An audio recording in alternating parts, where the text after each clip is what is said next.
नमस्कार सभी साथियों को स्वागत करता हूं सभी का इस यूट्यूब चैनल पर जिसका नाम है स्टडी विद पीएन लोधा। साथियों, पात्रता और मुख्य परीक्षा हेतु साथ ही सेकंड ग्रेड फर्स्ट ग्रेड की भर्ती के लिए मनोविज्ञान का पेपर नंबर 37 आपके लिए लेकर आया हूं। इसके पहले हम साइकोलॉजी के 36 टेस्टों को हल कर चुके हैं। देखिए, टोटल टेस्टों की संख्या यहाँ पर 100 है। 100 पेपर आपसे लिए जाएंगे और प्रत्येक पेपर में आपसे 30 प्रश्न पूछे जाएंगे। तो 30 × 100 मतलब 3000 वस्तुनिष्ठ प्रश्न आपको यहाँ पर साइकोलॉजी के हल करवाए जाएंगे, जिसमें आरबीएससी एनसीईआरटी की चारों ही किताबें आपके कवर भी हो जाएगी। पूर्व में जो एग्ज़ाम हुए हैं उनके सारे प्रश्न इसी में सम्मिलित किए जाएंगे और साथ ही बहुत ही महत्वपूर्ण प्रश्न इन 3000 वस्तुनिष्ठ प्रश्नों में आपको देखने को मिलेंगे। तो चलिए वीडियो को शुरू करते हैं। मनोविज्ञान के साथ ही आपके हिंदी के टीचिंग मेथड के भी 100 टेस्ट आपके यहाँ पर लिए जा रहे हैं और साथ ही राजस्थान जीके की संपूर्ण कला से संपूर्ण कोर्स 100 तो कला से और 100 राजस्थान जीके के टेस्ट इस यूट्यूब चैनल पर एनसीईआरटी और आरबीएससी की किताबों से कक्षा 6 से 12 तक की किताबों से आपके लिए ये चीज़ें लेकर आ रहा हूँ साथियों। तो चलिए वीडियो को शुरू करते हैं। एक एक प्रश्न का अच्छी तरह से जवाब दीजिएगा। सभी को पता है पात्रता परीक्षा का एग्ज़ाम आपके जुलाई माह में है, मुख्य परीक्षा थर्ड ग्रेड का एग्ज़ाम आपके अक्टूबर माह में है, सेकंड ग्रेड का सितंबर, अक्टूबर, नवंबर, दिसंबर तक होगा और फर्स्ट ग्रेड का भी लगभग दिसंबर तक होगा। तो आपके पास ये जो समय बच रहा है 6, 7, 8 महीने का, इसमें निश्चित रूप से लगातार तैयारी जारी जरूर रखिएगा साथियों। पहला प्रश्न देखेंगे, आपके प्रश्न नंबर 1 है, अधिगम के बारे में कौन सा कथन असत्य है? पहला कथन है अधिगम व्यवहार में परिवर्तन है। दूसरा कथन है अधिगम निष्पादन से भिन्न है। तीसरा कथन है अधिगम से तुलनात्मक रूप से स्थायी परिवर्तन आता है और चौथा कथन है अधिगम वृद्धि व परिपक्वता के कारण होता है। यहाँ पर आपको अधिगम के बारे में असत्य कथन का चुनाव करना है। तो एक एक कथन को देखते हैं। देखो, व्यवहार में परिवर्तन को ही क्या कहा जाता है? अधिगम कहा जाता है। बिल्कुल सही है साथियों। और परिवर्तन कैसा होता है? स्थायी। अधिगम निष्पादन से भिन्न है। लर्निंग मतलब अधिगम, परफॉर्मेंस मतलब निष्पादन, दोनों चीज़ें अलग अलग होती है। ये भी बिल्कुल सही है। अधिगम से तुलनात्मक रूप से स्थायी परिवर्तन आता है, ये भी सही है। मैंने ऊपर ही बता दिया था कि भाई स्थायी परिवर्तन आता है। मतलब पहला, दूसरा, तीसरा कथन तो सत्य है, लेकिन चौथा कथन कह रहा है अधिगम वृद्धि व परिपक्वता के कारण होता है, तो वृद्धि के कारण नहीं होता है साथियों। चौथा विकल्प आपका असत्य कथन है, अतः पहले प्रश्न में आपके चौथा विकल्प सही उत्तर होगा। नेक्स्ट आगे बढ़ेंगे प्रश्न नंबर 2 पर। तो दूसरा प्रश्न देखते हैं, बालक द्वारा प्रश्न का सही उत्तर देने पर अध्यापक द्वारा प्रशंसा करना जिससे बालक के उत्तर देने का व्यवहार बढ़ता है, यह कौन से अधिगम सिद्धांत पर आधारित है? प्रेक्षणात्मक अधिगम, प्राचीन अनुबंधन, क्रिया प्रसूत अनुबंधन और अंतर्दृष्टि अधिगम। प्रेक्षणात्मक अधिगम में बालक किसी चीज़ का अवलोकन करता है, उस चीज़ को देखता है और सीखता है। प्राचीन अनुबंधन में क्या होता है साथियों? अनुबंधन स्थापित किया जाता है। जैसे घंटी का भोजन के साथ अनुबंधन स्थापित किया गया था, भोजन के स्थान पर घंटी से ही कुत्ते के मुंह में लार का आना, ये प्राचीन अधिगम है। अंतर्दृष्टि अधिगम में यहाँ पर गेस्टाल्टवादियों के द्वारा ये सिद्धांत दिया गया और इसमें चिंपैंजी नामक यहाँ पर जो सुल्तान नामक चिंपैंजी था उस पर प्रयोग किया गया और उसकी सूझ को बताया गया कि किस प्रकार से सूझ के द्वारा समस्या का हल किया जाता है। लेकिन क्रिया प्रसूत अनुबंधन में पहले क्रिया कराई जाती है और उसके बाद में पुनर्बलन दिया जाता है। तो यहाँ पर भी बालक पहले क्रिया कर रहा है सही उत्तर देने की और उसके बाद में प्रशंसा करना क्या है? पुनर्बलन। तो ये स्किनर के क्रिया प्रसूत के सिद्धांत पर आधारित है। विकल्प आपका 3 सही है प्रश्न नंबर 2 में। नेक्स्ट प्रश्न नंबर 3 पे आते हैं। तो तीसरा प्रश्न है, अधिगम अशक्तता उनमें भी पाई जा सकती है जो सामान्य से श्रेष्ठ बुद्धि वाले होते हैं, सामान्य से कम बुद्धि वाले होते हैं, शारीरिक रूप से अधिगम अशक्तता के लक्षण रखते हैं और पठन वैकल्य से ग्रसित होते हैं।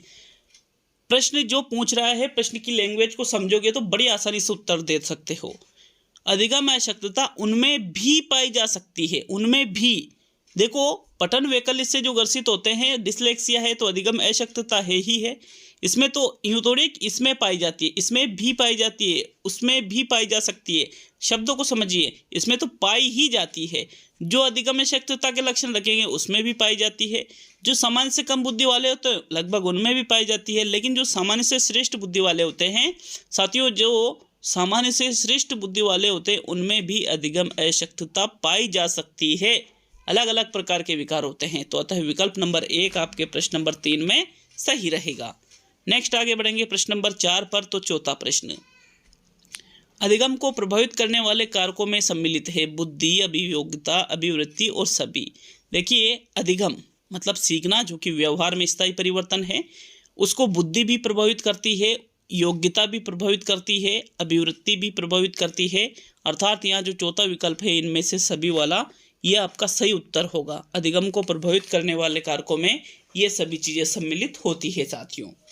चलिए आगे बढ़ेंगे प्रश्न नंबर 5 पर। तो आपके 5वां प्रश्न देख लेते हैं। प्रश्न नंबर 5, छोटे बालक विवाह, घर घर, प्रतिभोज आदि के खेल खेलते हैं, यह किस सिद्धांत पर आधारित है? प्रेक्षणात्मक अधिगम, अंतर्दृष्टि अधिगम, संज्ञानवादी अधिगम और प्राचीन अधिगम। देखिए, छोटे बालक है वो विवाह का खेल कब खेलेंगे? जब उन्होंने विवाह होते हुए देखा होगा। घर घर खेलते हैं, प्रतिभोज का खेल खेलते हैं, तो ये उनके अवलोकन पर आधारित खेल होते हैं। जो चीज़ें वो देखते हैं वो उन चीज़ों को दोहराते हैं, उनका अनुकरण करते हैं। और ऐसा कौन से सिद्धांत में होता है? प्रेक्षणात्मक अधिगम के सिद्धांत में होता है साथियों। विकल्प नंबर आपका 1 सही है प्रश्न नंबर 5 में। नेक्स्ट आगे बढ़ेंगे प्रश्न संख्या 6 की ओर। तो 6वां प्रश्न देखते हैं। सेलिगमैन व मेयर ने सर्वप्रथम अधिगम असहायता की परिघटना को किसके अध्ययन में पाया? चूहों के अध्ययन में, कुत्तों के अध्ययन में, बिल्लियों के अध्ययन में और चिंपैंजी के अध्ययन में। तो 6ठे प्रश्न में देखिए, सेलिगमैन और मेयर के द्वारा जो प्रयोग किए गए थे अधिगम असहायता से संबंधित, वो सबसे पहले कुत्तों के ऊपर इन्होंने प्रयोग किया था। इन्होंने क्या किया? एक पिंजरा बनाया जिसमें कुछ कुत्तों को रखा साथियों। अब जैसे ही वो कुत्ते उस पिंजरे से बाहर आने की कोशिश करते थे तो उसमें एक करंट प्रवाहित होता था। अब करंट लगेगा तो उनके झटका लगता था। बार बार ऐसा हुआ तो उन्होंने देख लिया कि भाई जब भी हम बाहर निकलने की कोशिश करेंगे तो करंट लगना ही तय है, इसलिए उन्होंने कोशिश बंद कर दी।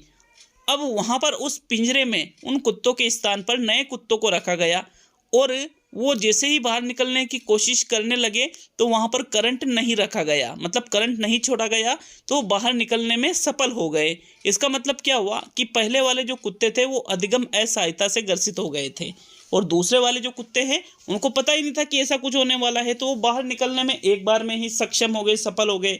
अतः यहाँ पर आपको दूसरा विकल्प सही करना पड़ेगा साथियों, कुत्तों वाला। ठीक है, दूसरा विकल्प आपका प्रश्न नंबर 6 में सही है। नेक्स्ट आगे बढ़ते हैं प्रश्न नंबर 7 पर।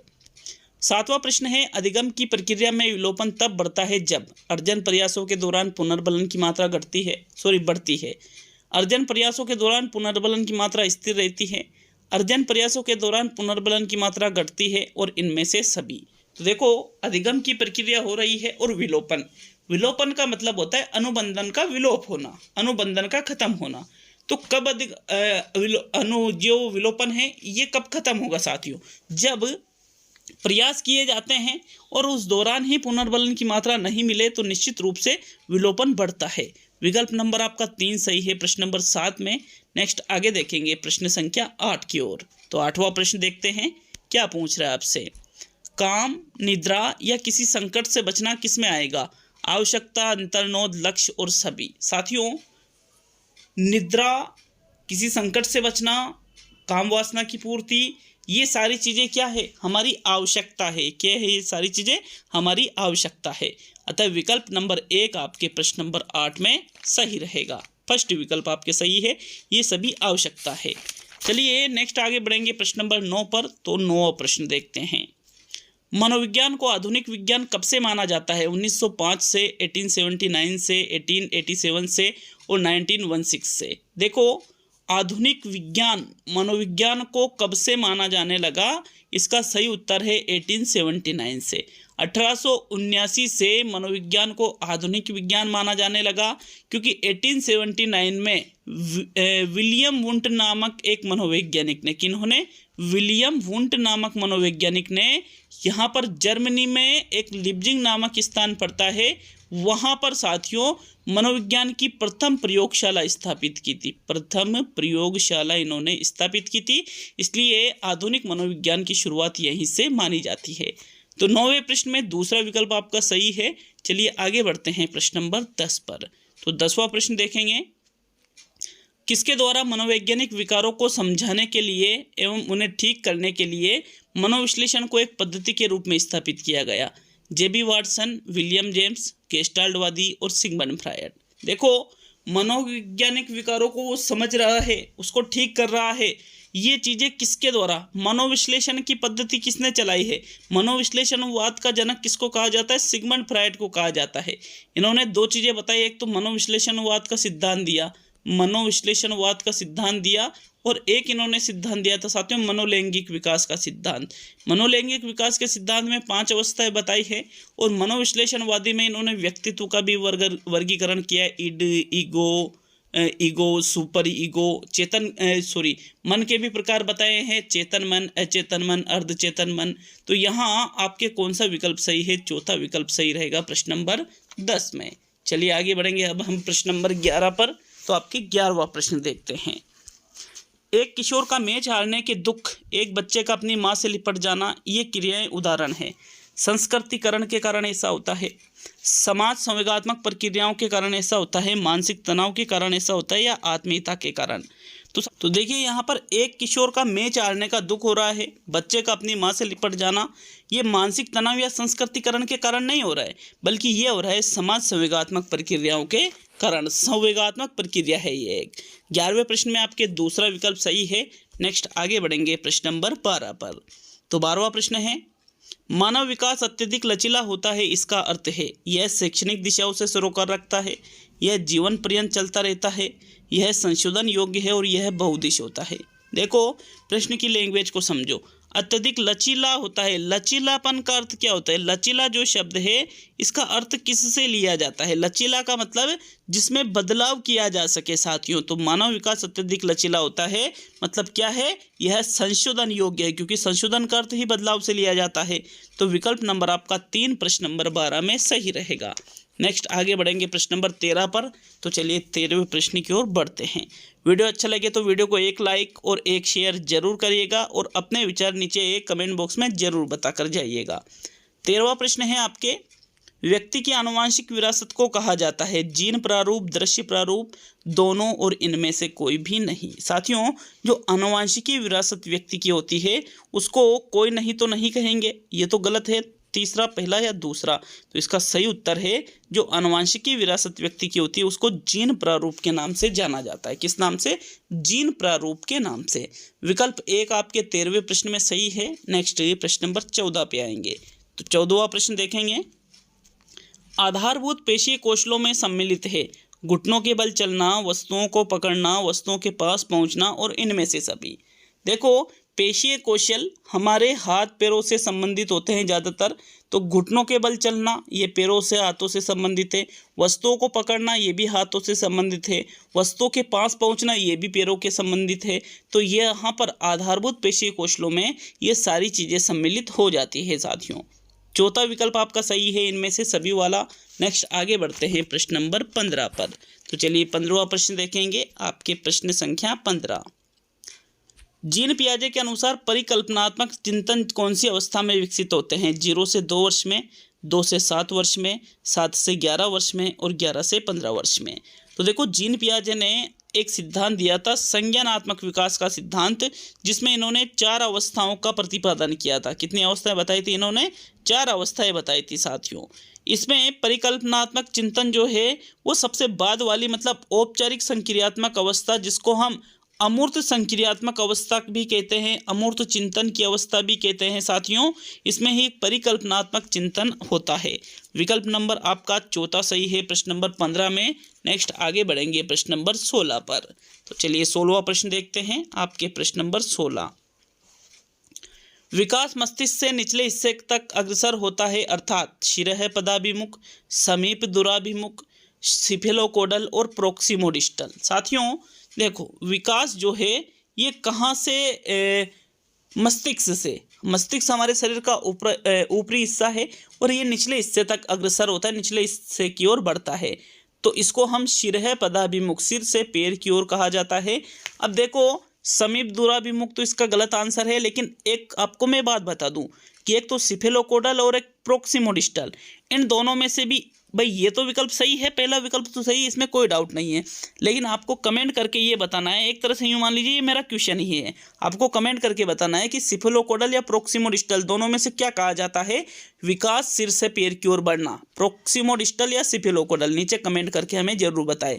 और नहीं करेंगे तो बिल्कुल मैं नीचे देखूंगा कि हाँ कितने लोगों ने कमेंट किया है। अगर ज़्यादा लोग कमेंट नहीं करेंगे तो निश्चित रूप से आपको मैं कमेंट बॉक्स के माध्यम से इसका उत्तर बता दूंगा, लेकिन प्रश्न है ये मेरा, ठीक है। चलिए आगे बढ़ते हैं प्रश्न नंबर 17 पर। दोनों में से एक के बारे में कमेंट करना है। इसका पहला तो उत्तर सही है, लेकिन तीसरा और चौथा में से भी एक सही है, अब आपको बताना है वो, ठीक है। तो चलिए 17वां प्रश्न, थॉर्नडाइक ने सीखने के कितने मुख्य नियम दिए? 1, 2, 3 और 4। साथियों थॉर्नडाइक के द्वारा सीखने के जो नियम हैं कुल संख्या है उनकी 8, इसमें से इन्होंने 3 तो मुख्य नियम दिए। कितने मुख्य नियम दिए? 3, और 5 इन्होंने गौण नियम दिए। तो यहाँ पर किसके बारे में पूछा है? मुख्य नियमों के बारे में पूछा है। तो यहाँ तीसरा विकल्प 3 वाला जो है यही आपका सही उत्तर होगा। नेक्स्ट आगे बढ़ेंगे प्रश्न नंबर 18 पर। तो चलिए 18वां प्रश्न देखते हैं। आपके 18वां प्रश्न है साथियों, डेविड एल्काइड के अनुसार बालक कौन सी अवस्था में विशेष प्रकार का अहम केंद्रवाद विकसित करता है जिसमें काल्पनिक श्रोता एवं व्यक्तिगत दंतकथा नामक 2 घटक पाए जाते हैं? शैशवावस्था, बाल्यावस्था, किशोरावस्था और प्रौढ़ावस्था। देखिए इन्होंने बताया है कि जब बालक यहाँ पर किशोर अवस्था में होता है, कौन सी अवस्था में? किशोर अवस्था में, जो लगभग 12 से 18 वर्ष तक चलती है, इसमें भी बालक अहम केंद्रवाद विकसित करता है और काल्पनिक श्रोता और व्यक्तिगत दंतकथा जैसी चीजें इसमें पाई जाती है। तो आपका आंसर होगा किशोर अवस्था, तीसरा विकल्प।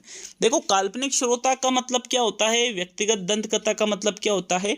काल्पनिक श्रोता का मतलब वो कहीं भी जाता है तो वो सोचता है कि यार लोग मेरे बारे में क्या सोच रहे होंगे, मैंने कैसे कपड़े पहन लिए, लोग बातें भी करते हैं तो उसे लगता है कि मेरे कपड़ों के बारे में बातें की जा रही है, ये काल्पनिक श्रोता। किशोर अवस्था में ऐसा होता है। व्यक्तिगत दंतकथा जिसमें वो एक खुद ही एक कहानी का निर्माण करता है जिसका वो हीरो होता है, ठीक है, नायक होता है। तो थर्ड विकल्प आपके 18वें में सही है। नेक्स्ट प्रश्न नंबर 19 पे आते हैं साथियों। 19वां प्रश्न है आपके, फ्रायड के अनुसार व्यक्ति की दमित इच्छाएं किस मन में रहती है? चेतन मन में, अर्धचेतन मन में, अचेतन मन में और इनमें से कोई भी नहीं। तो जो फ्रायड ने बताया है दमित इच्छाएं मतलब जिन इच्छाओं का व्यक्ति दमन कर देता है, जिन इच्छाओं को व्यक्ति दबा देता है साथियों, वो हमारे कौन से मन में चली जाती है? अचेतन मन में चली जाती है। कौन से मन में? अचेतन मन में वो सारी चीजें हमारे चली जाती है। तो थर्ड विकल्प आपके सही है प्रश्न नंबर 19 में। आगे बढ़ेंगे प्रश्न नंबर 20 पर। तो आपके 20वां प्रश्न है, अनुवांशिकी का जनक किसको कहते हैं? फ्रांसिस गाल्टन को, सिगमंड फ्रायड को, थॉर्नडाइक को और ग्रेगर जॉन मेंडल लिखा था। टाइपिंग मिस्टेक हुई है, इसके लिए मैं माफ़ी चाहता हूँ। Gregor John Mendel. साथियों अनुवांशिकी का जनक फ्रांसिस गाल्टन, फ्रायड या थॉर्नडाइक को नहीं कहा जाता है, बल्कि अनुवांशिकी का जनक ग्रेगर जॉन मेंडल को कहा जाता है। इन्होंने मटर के ऊपर प्रयोग करके अनुवांशिकता से संबंधित एक सिद्धांत भी दिया था। विकल्प नंबर आपका 4 सही है प्रश्न नंबर 20 में। चलिए आगे बढ़ते हैं प्रश्न नंबर 21 की ओर। तो आपके 21वां प्रश्न है, प्रक्षणात्मक अधिगम को अन्य किस नाम से जाना जाता है? सामान्यकरण अधिगम, विभेदन अधिगम, उद्दीपक सीमांत अधिगम और सामाजिक अधिगम। देखिए प्रेक्षणात्मक अधिगम अवलोकन आधारित अधिगम होता है। कैसा होता है? अवलोकन आधारित अधिगम होता है, जिसमें बालक दूसरों को देखता है, उसका अनुकरण करता है और क्रिया करना सीख जाता है। तो साथियों यही होता है प्रेक्षणात्मक अधिगम, जिसको सामाजिक अधिगम के रूप में भी जाना जाता है। विकल्प नंबर आपका 4 सही है। प्रेक्षणात्मक अधिगम को सामाजिक अधिगम के नाम से भी जाना जाता है। 21वें प्रश्न में फोर्थ विकल्प बिल्कुल सही है साथियों। चलिए आगे बढ़ेंगे प्रश्न संख्या 22 पर। तो आपके 22वां प्रश्न देखते हैं क्या पूछ रहा है आपसे प्रश्न नंबर 22।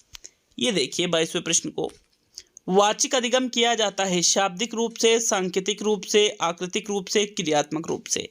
साथियों वाचिक का मतलब होता है बोल करके। वाचिक का मतलब क्या होता है? बोल करके। अब बोल करके संकेत तो नहीं देंगे क्योंकि सांकेतिक अधिगम में संकेत दिया जाता है, दूसरा विकल्प गलत है। क्रिया के माध्यम से अधिगम नहीं होता है वाचिक में। वाचिक का मतलब मैंने अभी बता दिया ना आपको, बोल करके। तो बोल करके मतलब शाब्दिक रूप से, अतः वाचिक अधिगम शाब्दिक रूप से किया जाता है साथियों। विकल्प नंबर आपका जो 1 है 22वें प्रश्न में, यही आपका सही उत्तर होगा। नेक्स्ट आगे बढ़ते हैं प्रश्न संख्या 23 की ओर। चलिए 23वां प्रश्न देखते हैं, आपके प्रश्न नंबर 23। किसी अनुबंधित उद्दीपक के प्रति बगैर सीखी हुई अनुक्रिया कहलाती है। अनुबंधित उद्दीपक, अनुबंधित अनुक्रिया, अनुबंधित उद्दीपक और अनुबंधित अनुक्रिया। देखो यहाँ पर मैं आपको बता दूं, एक तो होता है अनुबंधित उद्दीपक, एक होता है अनुबंधित उद्दीपक, एक होती है अनुबंधित अनुक्रिया और एक है अनुबंधित अनुक्रिया। अनुबंधित उद्दीपक वह उद्दीपक होता है जिससे क्रिया होती नहीं है लेकिन अनुबंधन स्थापित करके कराई जाती है। जैसे घंटी क्या है? अनुबंधित उद्दीपक। अनुबंधित उद्दीपक जिससे क्रिया सामान्य रूप से हो जाती है, जैसे भोजन को देखकर कुत्ते के मुंह में लार आना, तो भोजन क्या है? अनुबंधित उद्दीपक। अनुबंधित अनुक्रिया का मतलब वह अनुक्रिया जो अनुबंधित उद्दीपक के कारण, जैसे घंटी की आवाज सुनकर कुत्ते के मुंह में लार काना, कुत्ते के मुंह में लार काना, ये अनुबंधित अनुक्रिया है। और अनुबंधित उद्दीपक भोजन को देखकर कुत्ते के मुंह में लार काना, ये अनुबंधित अनुक्रिया है। अनुक्रिया तो लार काना है, लेकिन एक लार कब आ रही है? जब घंटी बज रही है, और एक लार कब आ रही है? जब भोजन दिख रहा है। तो भोजन से स्वाभाविक सी चीज है, स्वाभाविक मतलब अनुबंधित, अस्वाभाविक मतलब अनुबंधित। तो देखो अनुबंधित उद्दीपक मतलब यहाँ पर है साथियों भोजन, भोजन से लार का आना क्या कहलाएगा? अनुबंधित अनुक्रिया। घंटी से लार का आना क्या कहलाएगा? अनुबंधित अनुक्रिया। तो विकल्प नंबर आपका 2 सही है प्रश्न संख्या 23 में। नेक्स्ट आगे बढ़ते हैं साथियों प्रश्न नंबर 24 पर। आशा है समझ में आया होगा। ठीक है, तो 24वां प्रश्न, अनुक्रियाओं की एक श्रृंखला को उनकी प्रस्तुति के सुनिश्चित क्रम में सीखना कहलाता है।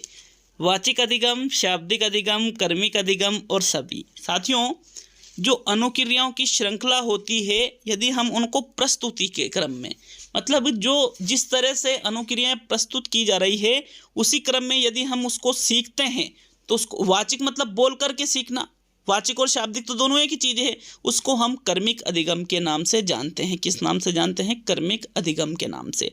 तो 24वें में आपके 3rd विकल्प सही है साथियों। नेक्स्ट आगे बढ़ेंगे प्रश्न संख्या 25 की ओर। तो 25वां प्रश्न देखते हैं, आपके प्रश्न नंबर 25। प्राचीन अनुबंधन में एक समाप्त हुई अनुबंधित अनुक्रिया का एक विश्राम अवधि के बाद पुनः प्रकटीकरण कहलाता है। विभेदन, सामान्यीकरण, विलोपन और स्वतः पुनः प्राप्ति।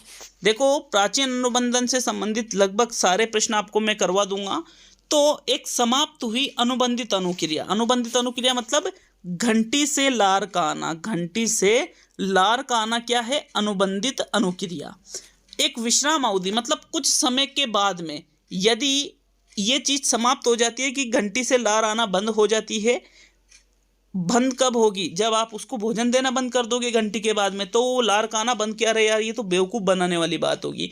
यदि कुछ समय बाद में वापस घंटी बजाते ही कुत्ते के मुंह में लार का आ जाना हो जाता है, तो इसको हम क्या कहेंगे साथियों? स्वतः पुनः प्राप्ति। क्या कहेंगे इसको? स्वतः पुनः प्राप्ति।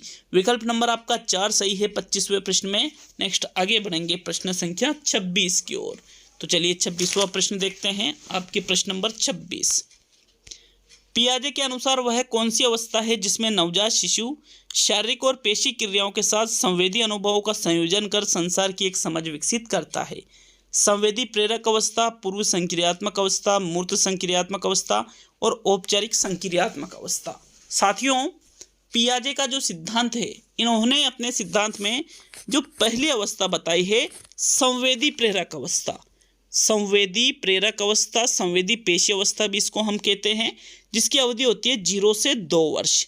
इसमें बालक क्या करता है? जो उसकी शारीरिक और पेशी क्रियाएं हैं उनके साथ संवेदी अनुभवों का संयोजन कर वो संसार को समझने की कोशिश करता है 0 से 2 वर्ष में। तो यहाँ पर ये संवेदी प्रेरक अवस्था वाला जो विकल्प है, विकल्प नंबर 1, यही 26 का आपके सही उत्तर होगा साथियों। चलिए आगे बढ़ेंगे प्रश्न नंबर 27 पर। तो 27वां प्रश्न देखिएगा अच्छी तरह से। एक संज्ञानात्मक संरचना जो किसी व्यक्ति के प्रत्यक्षण को संगठित व निर्धारित करती है कहलाती है। स्कीमा, समाकृति, शलाका और इनमें से सभी। संज्ञानात्मक संरचना की बात की जा रही है। व्यक्ति किसी चीज को प्रत्यक्षण में मतलब देखता है, उसका अर्थ निकलता है, उसके अर्थ को समझने के लिए अपने ज्ञान को संगठित करता है। तो ये सारी चीज़ें क्या कहलाएगी साथियों, इसको हम स्कीमा भी कहते हैं और इसको हम समाकृति भी कहते हैं। दोनों एक ही है, अलग अलग नहीं है। चाहे स्कीमा कह दो या समाकृति कर दो, बात एक ही है, अलग अलग नहीं है। तो मतलब 27वें प्रश्न में पहला विकल्प भी सही है, दूसरा विकल्प भी सही है। एक और प्रश्न आपके ये भी क्लियर हो गया कि स्कीमा को समाकृति भी कहते हैं।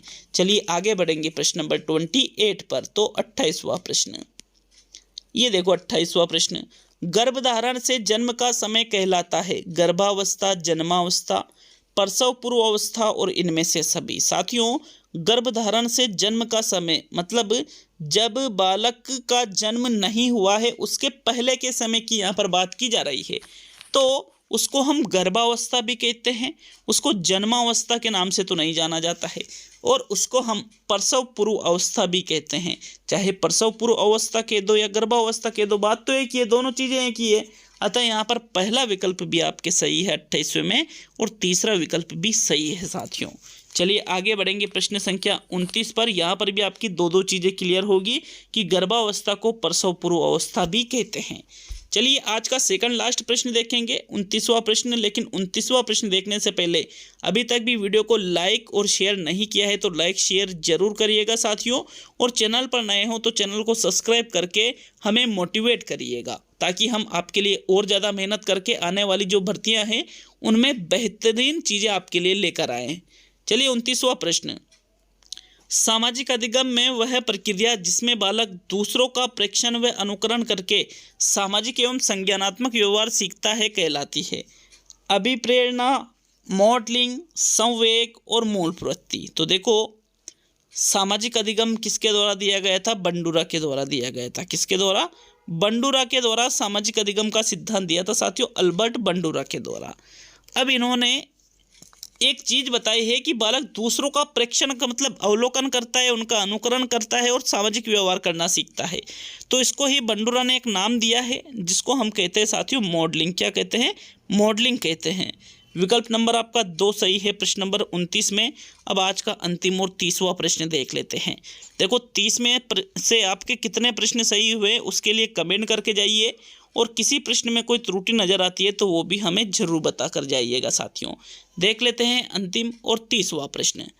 तो आपके 30वां प्रश्न है। अच्छा, एक बात मैं बता दूं, इसके पहले के सारे वीडियो आपको लास्ट में ये जो प्लेलिस्ट के लिए जो वीडियो दिखता है इस पर टच करो और पिछले 36 टेस्ट आपको मिल जाएंगे साथियों एक साथ। वह तार्किक प्रक्रिया जिसके द्वारा विशेष घटनाओं से सामान्य सिद्धांतों तक पहुँचा जाता है आगमनात्मक तर्कना कहते हैं, निगमनात्मक तर्कना कहते हैं, संरचनावादी तर्कना कहते हैं या संश्लेषणात्मक तर्कना कहते हैं। तो जिस तार्किक प्रक्रिया में हम विशेष घटनाओं से सामान्य सिद्धांत तक पहुंचते हैं, विशिष्ट से सामान्य की ओर किसमें बढ़ा जाता है, किसमें जाया जाता है?